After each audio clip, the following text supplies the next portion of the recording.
Boa tarde, irmãos. Vamos dar início à aula 3 do nosso estudo, dando continuidade.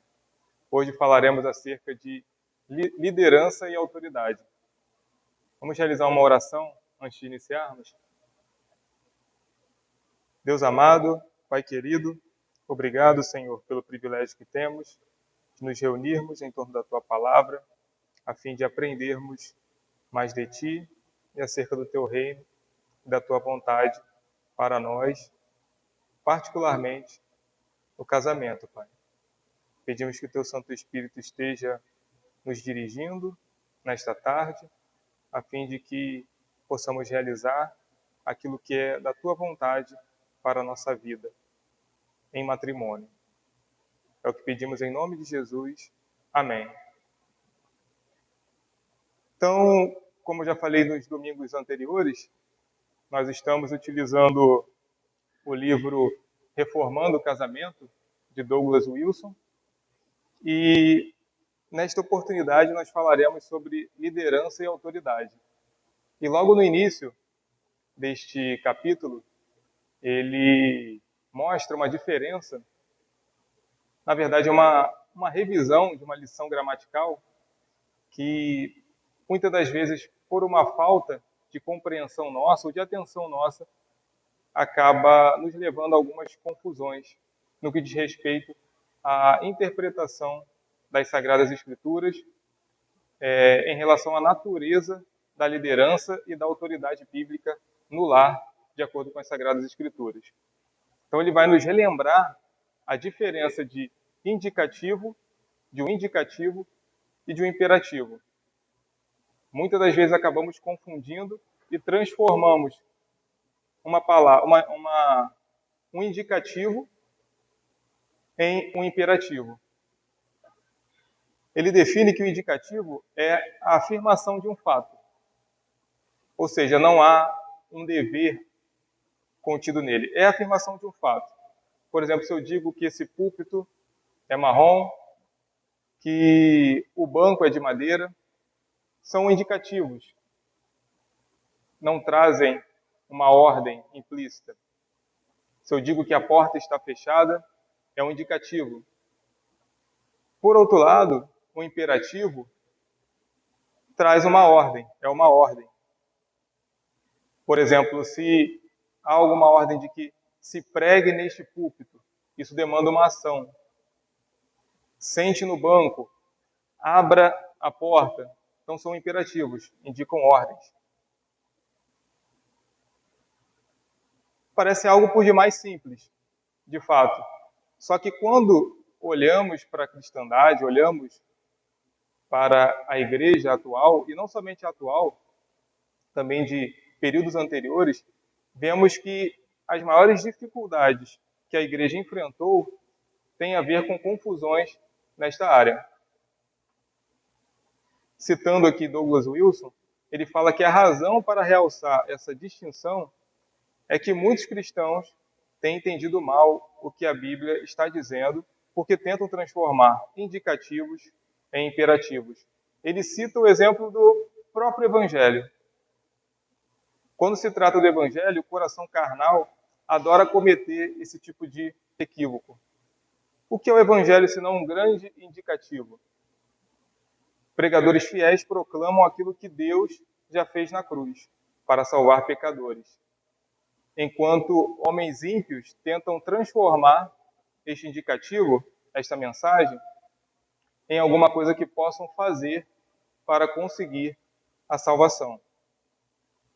E essa mesma confusão gramatical acaba ocorrendo quando buscamos entender na Bíblia o que ela ensina acerca da liderança e na autoridade no casamento. Paulo, no capítulo 5 de Efésios, no versículo 23, e eu convido a igreja a abrir nesse texto, Efésios 5, 23, nós vamos utilizar esse capítulo 5 vai ser o texto base para amparar o nosso estudo sobre liderança e autoridade. Paulo diz o seguinte, no versículo 23.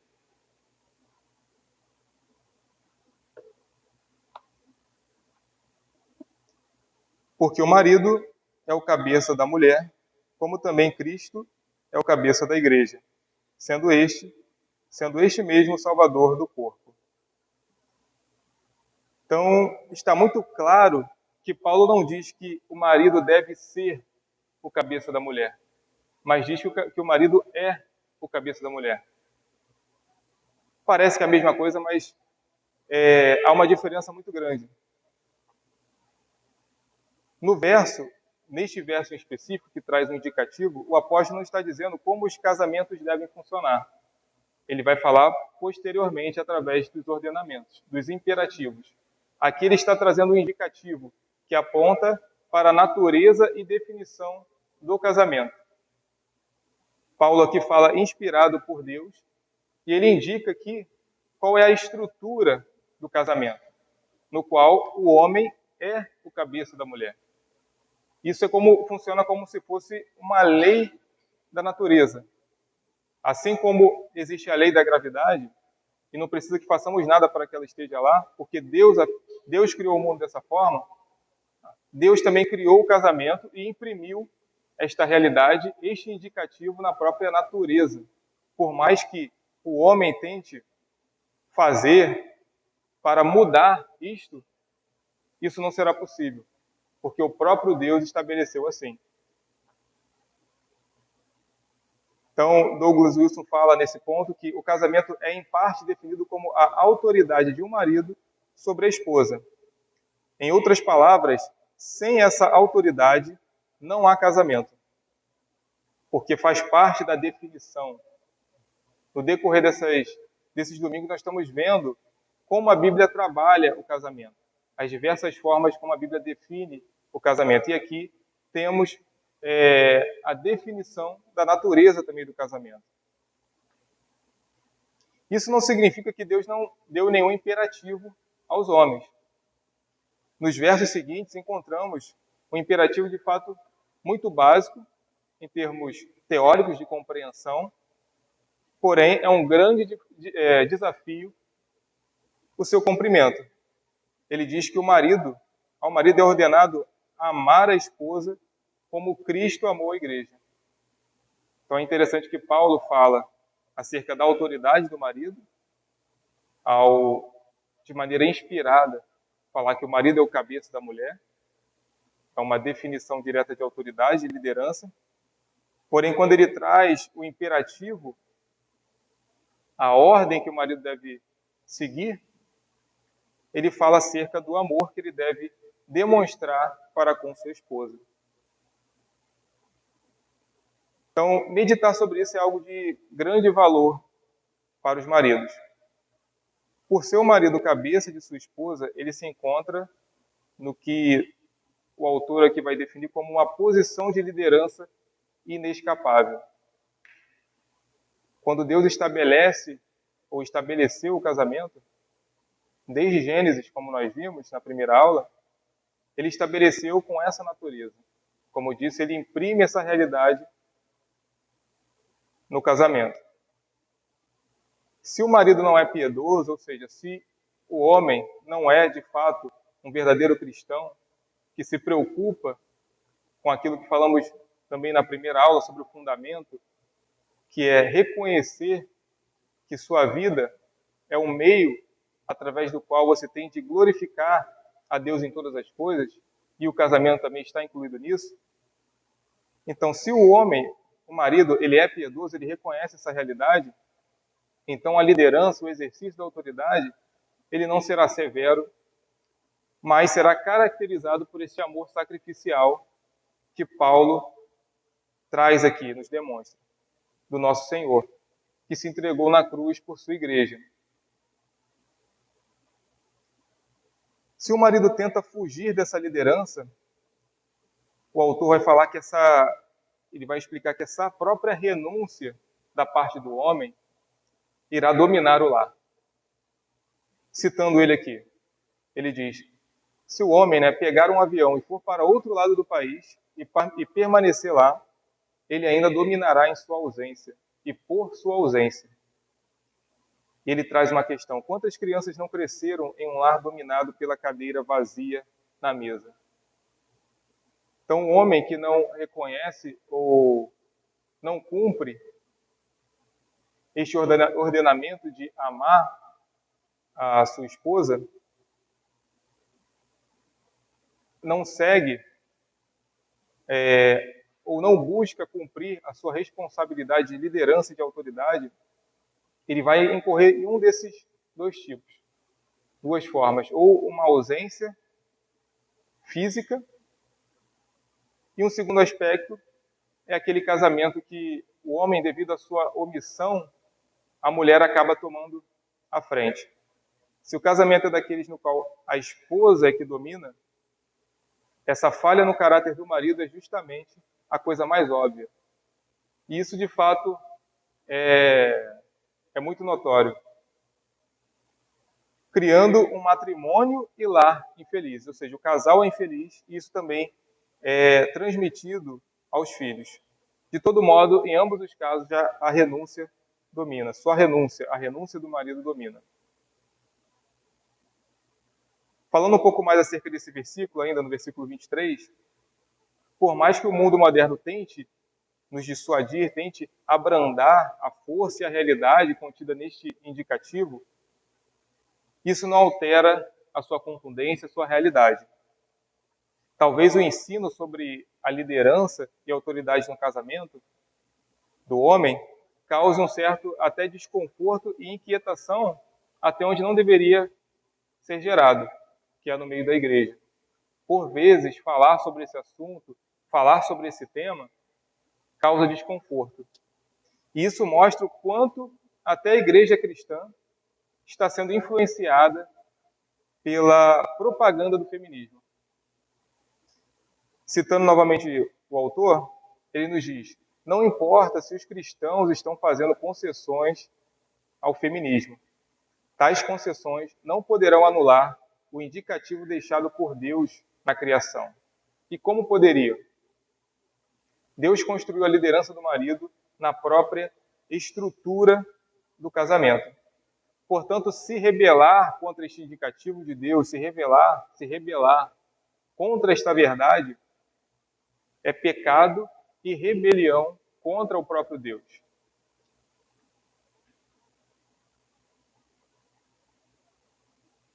Olhando o contexto maior do capítulo 5 de Efésios, em especial a partir do versículo 22, nós veremos que Paulo vai trazer uma série de imperativos, uma série de ordens, tanto para os maridos quanto para as esposas. E esse trecho, esta perícope, que aqui a nossa tradução separa do versículo 22 ao 33, ele está presente num contexto maior. Se olharmos, por exemplo, no versículo 21, ele nos diz o seguinte: sujeitando-vos uns aos outros no temor de Cristo. Ele traz um imperativo a todos os cristãos de sujeição mútua, recordando a ênfase que existe no Novo Testamento no fato de que os cristãos devem moldar os seus estilos de relacionamento na humildade e bondade de Cristo. Esse texto tranquilamente pode ser lido em conjunto com o texto em Filipenses, capítulo 2, dos versos de 1 a 11, que mostra que é um hino cristológico, né, que mostra a disposição que houve em Cristo de assumir a natureza humana, vir ao mundo e executar a sua obra messiânica. Então ele utiliza o próprio exemplo também da humildade de Cristo para nos trazer esse conceito, esta ordem de sujeição, um outro imperativo. E a partir daí, Paulo ainda está no mesmo raciocínio, apesar de ter um título aqui, que às vezes nos induz a fechar, né, uma linha de raciocínio e começar outra, mas Paulo ainda está na mesma linha de raciocínio. E esse versículo 21 ele serve também como ponto de partida para a instrução sobre a submissão e a autoridade que ele vai trabalhar no trecho posterior. Se a gente olhar um pouquinho antes, no versículo 18, nós vamos ver que Paulo está falando sobre ser cheio do Espírito Santo. Ele vai falar que nós não devemos nos embriagar com vinho, no qual há dissolução, mas enchei-vos do Espírito. Um outro imperativo, que indica uma ação contínua. Ou seja, não é um processo que nós vamos buscar, atingir um determinado ponto ideal e parar. Sabemos que a ação, ou melhor, ser cheio do Espírito, é algo que está incluído na soberania divina. Ou seja, é da prerrogativa divina derramar o seu Espírito sobre os seus filhos. A Bíblia vai afirmar com toda veemência essa verdade, porém, Paulo também afirma com toda veemência aqui, as Sagradas Escrituras afirmam, que nós também devemos buscar. E os versículos posteriores vêm em adição a essa realidade. Ele dá a ordem de nós nos enchermos do Espírito, e ele vai falar, como faremos isso? Falando entre vós com salmos, a leitura da palavra, entoando e louvando de coração ao Senhor, com hinos e cânticos espirituais, adoração ao Senhor, dando sempre graças por tudo ao nosso Deus e Pai, em nome de nosso Senhor Jesus Cristo, através da oração, sujeitando-vos uns aos outros no temor de Cristo. O nosso testemunho, nos sujeitando aos nossos irmãos, servindo uns aos outros. E ele continua. Ou seja, o ato do homem amar a sua mulher como expressão da sua autoridade e da mulher se submeter, nós vamos ver ainda aqui, está dentro dessa linha de raciocínio que Paulo está mostrando de ser cheio do Espírito. Então, quando nós buscamos isso, nós estamos buscando ser cheio do Espírito, e quando executamos, ou seja, cumprimos o ordenamento divino, estamos demonstrando o Espírito que habita em nós. São duas perspectivas dessa realidade, deste fato.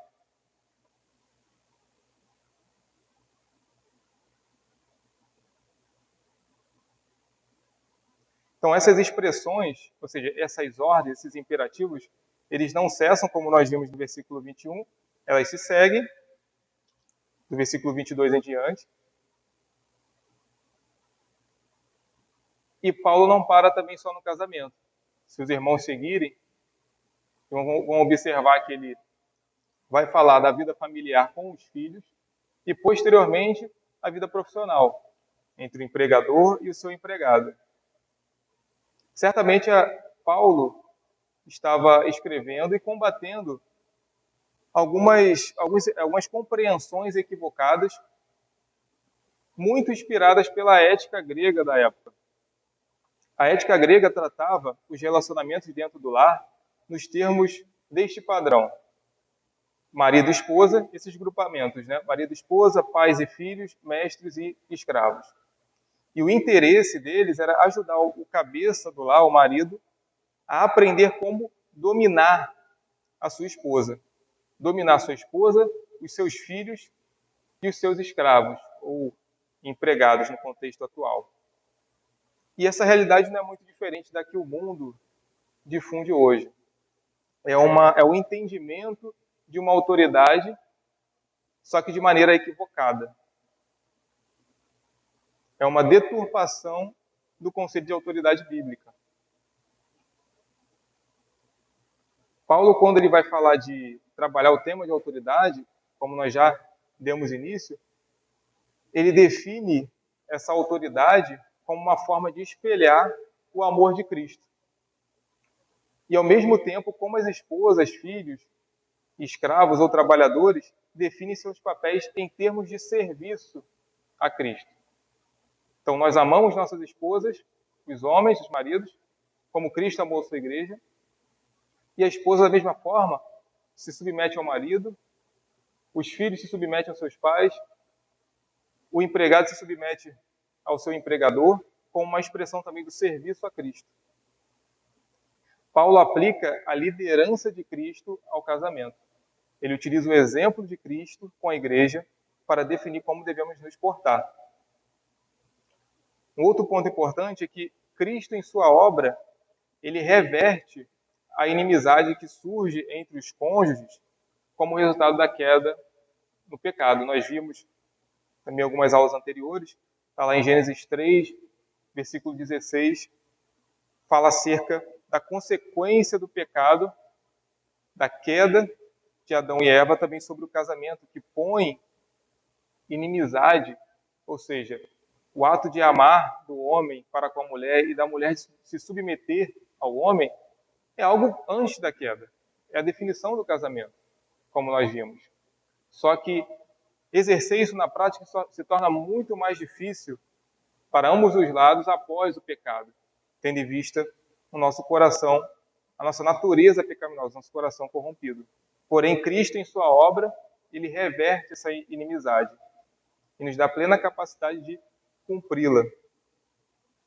Então, ele restaura a ordem criativa original, na qual marido e esposa se complementam. Sua ideia era detalhar a maneira pela qual a redenção em Cristo restaura essa interdependência profunda que os homens e mulheres foram criados para desfrutar no casamento. E como é que o apóstolo Paulo vai trabalhar esse conceito? Ele conclama os cônjuges a amarem-se mutuamente, mas enfatiza o chamado do homem para o amor sacrificial. Nós vemos isso nos versículos 25 e 28. Ele também nos convoca a uma submissão mútua, ou seja, o homem é chamado a amar sua esposa, a mulher a se submeter, mas também há um conceito de submissão mútua, presente no versículo 21. Como nós vimos, o 21 e 22 estão muito conectados. Então, ele nos chama a uma submissão mútua, mas enfatiza o chamado da esposa para a submissão de maneira um pouco mais forte, né, que a do marido. Efésios 5, versículo 22 e 24. E ele finaliza recapitulando essas duas ênfases no versículo 33. No qual ele diz: não obstante, vós, cada um de per si também ame a própria esposa como a si mesmo, e a esposa respeite ao marido. Algumas considerações sobre submissão e autoridade ainda. Então, vemos que a esposa em si, ela é chamada para viver em grato reconhecimento do cuidado que Paulo está ordenando aqui ao marido exercer e liderança do seu marido. Porém, essa submissão deve ser compreendida como devida, em primeiro lugar, a Cristo, ao próprio Deus. Portanto, o respeito que a esposa tem pelo marido deve ser necessariamente condicional. Condicionado ao quê? Quando analisamos as Sagradas Escrituras, baseado principalmente nos textos, por exemplo, de Lucas 18, versículo 29 e 30, Atos 5, 29, nos diz que importa, primeiramente, obedecer a Deus do que aos homens. Então, quando os líderes humanos violam a lei divina, nós devemos nos manter leais, em primeiro lugar, à lei de Deus. Então, essa submissão da mulher ao homem, ela deve levar em consideração isso. Ela deve submissão primeiro a Deus. Então, em um caso, prático de um marido obrigar a mulher a realizar algo que está diretamente confrontando a palavra de Deus, ela está liberada para não obedecer, não se submeter a isso. No que diz respeito à autoridade, o apóstolo Paulo nos mostra que essa autoridade do marido não é para subjugar, controlar ou dominar violentamente a mulher, mas para amá-la. No espírito da submissão mútua, apresentado no versículo 21, esse será o modo do marido amar a sua mulher, demonstrar também amor. Como é dito no versículo 25, maridos, amai vossa mulher, como também Cristo amou a igreja, e a si mesmo se entregou por ela. Em nenhum outro lugar do Novo Testamento, o amor abnegado de Cristo é aplicado mais diretamente a um relacionamento específico, como padrão a ser imitado. O exercício da autoridade, longe de ser tirano, ele se expressa através da entrega de si mesmo em prol do seu cônjuge. Paulo ainda continua no versículo 26. Para que a santificasse, tendo-a purificado por meio da lavagem de água pela palavra. Então ele continua a obra de Cristo e ele continua aplicando isso ao marido. Então, nesses 2 versículos, Paulo resume todo o processo com o qual Cristo se comprometeu em aliança com a igreja. Cristo a lavou da corrupção do pecado, Cristo lavou a igreja da corrupção do pecado, e agora está preparando ela para um glorioso destino com ele. De igual modo, os maridos são chamados para cuidar e santificar suas respectivas esposas, para prover os meios para o crescimento e desenvolvimento espiritual de suas esposas. Então, esse aspecto da autoridade também tem esse viés de santificação de sua esposa. Paulo continua a partir do versículo 28, dizendo: assim também os maridos devem amar a sua mulher como ao próprio corpo. Quem ama a esposa, a si mesmo se ama, porque ninguém jamais odiou a própria carne, antes a alimenta e dela cuida. Como também Cristo faz com a igreja, porque somos membros de um corpo. Eis porque deixará o homem a seu pai e a sua mãe, e se unirá à sua mulher, e se tornarão os dois uma só carne. Grande é este mistério, mas eu me refiro a Cristo e à igreja. Então, um outro exemplo que Paulo aplica aqui é o da união de Cristo com a igreja. Então, da mesma forma que Cristo está unido à sua igreja, o marido está unido em casamento, em aliança com sua esposa. Pelos dois, através dessa união, formarem um só corpo, o marido deve cuidar de sua esposa, assim como cuida de si mesmo, com o mesmo cuidado, com o mesmo afeto. Paulo cita aqui o que nós vimos em Gênesis 2, 24, e a ideia é que a comissão de Deus dada antes da queda para um homem deixar sua família, deixar pai e mãe, e tornar-se um com sua mulher, tensionava, em última análise, prefigurar um relacionamento entre Cristo e a igreja. Cristo e sua noiva. É muito interessante isso. Uma instituição estabelecida por Deus, logo após criar homem e mulher, apontava, prefigurava a união de Cristo e a igreja. Algo sublime, algo perfeito. Isso não era percebido, obviamente, com clareza no Antigo Testamento, mas agora está plenamente revelado e Paulo fala diretamente aqui, abertamente, acerca deste mistério. Aqui cabe um parênteses acerca da união de Cristo com a igreja. O que isso significa? O que isso implica? Berkoff, na sua teologia sistemática, ele vai definir isso como aquela união íntima, vital e espiritual entre Cristo e o seu povo, em virtude do que ela é a fonte da vida e da força de seu povo. Ou seja, a igreja é nutrida através desta união. O Pai abençoa a igreja por intermédio do Filho. Sem o Filho, nós não somos nada. Tanto que Paulo vai utilizar muito por meio de, através de Cristo. Ou seja, o caminho pelo qual Deus, Pai, se relaciona conosco é por intermédio de Deus Filho. O Wayne Grudem também vai trazer uma definição muito interessante. Ele diz que dos desígnios divinos na eternidade passada, antes da criação do mundo, a nossa comunhão com Deus na eternidade futura.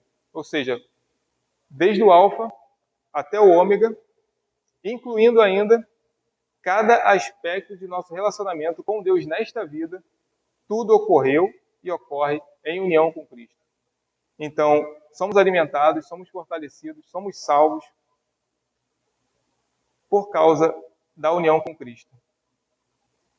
Algo tão complexo que somente a mente divina poderia traçar um plano tão perfeito. E antes do cumprimento histórico desta realidade, Deus nos dá uma prefiguração disso através da união do casamento.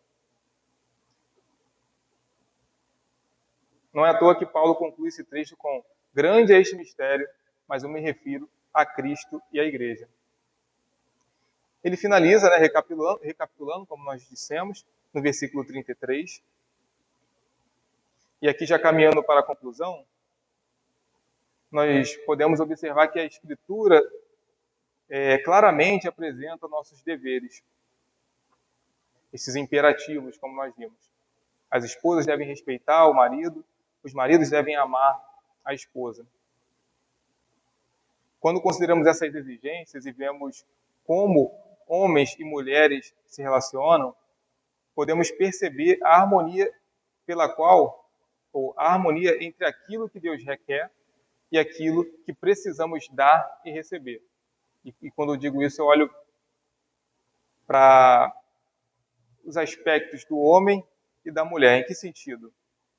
Os mandamentos de Deus são dados às nossas respectivas fraquezas no desempenho de nossos deveres. C.S. Lewis, e aqui eu estou citando o que o autor também coloca no livro dele, como uma ilustração, C.S. Lewis certa vez comentou que as mulheres tendem a pensar no amor como arranjar problemas por causa de alguém, o que está muito próximo ou mais próximo da definição bíblica, enquanto os homens tendem a pensar no amor como não dar problema aos outros. Consequentemente, os homens precisam trabalhar nessa área, pois de fato é uma área que, via de regra, os homens têm mais dificuldade de demonstrar amor, afeto, e são instruídos pela Escritura a um esforço nesse sentido. Por outro lado, assim como as mulheres que têm facilidade de amar nesse sentido sacrificial, porém apresentam maiores dificuldades no aspecto de submissão e respeito. Podemos também ver que os mandamentos dados têm outro tipo de relação com nossas respectivas fraquezas. É comandado algo que vai ao encontro da necessidade do outro. O homem tem a necessidade de ser respeitado e a mulher tem a necessidade de ser amada. Ambos têm a necessidade de respeito, ambos têm a necessidade de serem amados. Porém, há uma necessidade maior da mulher no que diz respeito ao amor, a ser amada. E o homem a ser respeitado. E isso Deus observa através dessa ordem. Douglas Wilson afirma que quando a Escritura diz, por exemplo, que os presbíteros de uma igreja devem pastorear o rebanho, é uma inferência legítima dizer que o rebanho precisa de alimento. É uma forma inversa de olhar, é uma outra perspectiva de olhar aquele ordenamento. Do mesmo modo, quando a Escritura enfatiza que as esposas devem respeitar o marido, é uma inferência legítima dizer que o marido precisa de respeito. O mesmo é verdade com as esposas. Se a Bíblia exige que os maridos amem a esposa, podemos seguramente dizer que a esposa precisa ser amada. Via de regra, normalmente temos dificuldades nos casamentos porque não seguimos a instrução bíblica, as instruções bíblicas.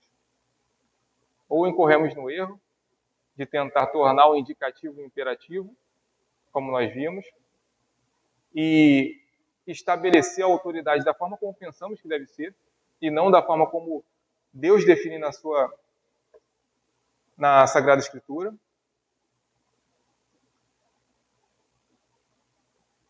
Então, temos dificuldades por não seguirmos as instruções bíblicas. Quando comunica seu amor por sua esposa, o marido, no caso, de forma verbal ou não, o marido deve comunicar ou buscar comunicar a ela a segurança inclusa em seu compromisso pactual. Ele será o seu provedor, cuidará dela, irá nutri-la, irá se sacrificar por ela e assim por diante. A esposa, da mesma forma, necessita estar segura do amor de seu esposo. E ela precisa receber este amor do marido. Nutrida por este amor, ela o respeitará certamente com muito mais facilidade. É muito mais fácil se submeter àquele que nos ama. E da mesma forma, a mulher demonstra facilmente o seu amor por seu marido, ela o ama e deixa isso bem claro, como nós vimos. É natural da mulher isso. Mas ela o respeita e deixa da mesma forma evidente, é um questionamento que, assim como os homens devem fazer em relação ao amor, as mulheres têm que fazer em relação ao respeito. Porque da mesma forma que é mais fácil submeter a quem nos ama, também certamente é mais fácil amar a quem nos respeita, a quem nos submete. Alguns pontos específicos podem causar, de fato, alguns problemas. Porém, isso não deve ser motivos de escusa. Por exemplo, esposas, maridos complicados. Se olharmos a situação específica de cada casal, certamente cada um vai ter defeitos, complicações, mas a despeito disso tudo, o amor deve ser prestado para as esposas e respeito em direção aos maridos, tal como Deus exige. E não porque qualquer esposa ou marido chegou a merecer isso. Quando Paulo traz a ordem aqui, inspirada por Deus, ele não diz, marido, amai vossas esposas se, ele não introduz aí um condicional. Da mesma forma, em relação às esposas. A obediência à ordem de Deus não depende da obediência do outro. E é sempre bom lembrarmos que Deus exige que nosso cônjuge nos dê algo que é muito mais que aquilo que merecemos. O amor e o respeito prestados aos cônjuges são uma forma também de culto a Deus, de culto ao próprio Deus, como nós vimos. Que essa perícope está incluída na descrição de Paulo de ser cheio do Espírito. Então, que olhemos para esses ordenamentos, olhemos para esses imperativos com este olhar, com a perspectiva que Paulo está dando dessa realidade de que o casamento representa a união de Cristo com a igreja e buscamos cumpri-lo e buscamos também sabedoria diante de Deus para bem seguir esse ordenamento. Alguns dos irmãos desejam fazer alguma pergunta, alguma consideração? Então vamos orar. Pai amado, Pai santo, obrigado, Senhor.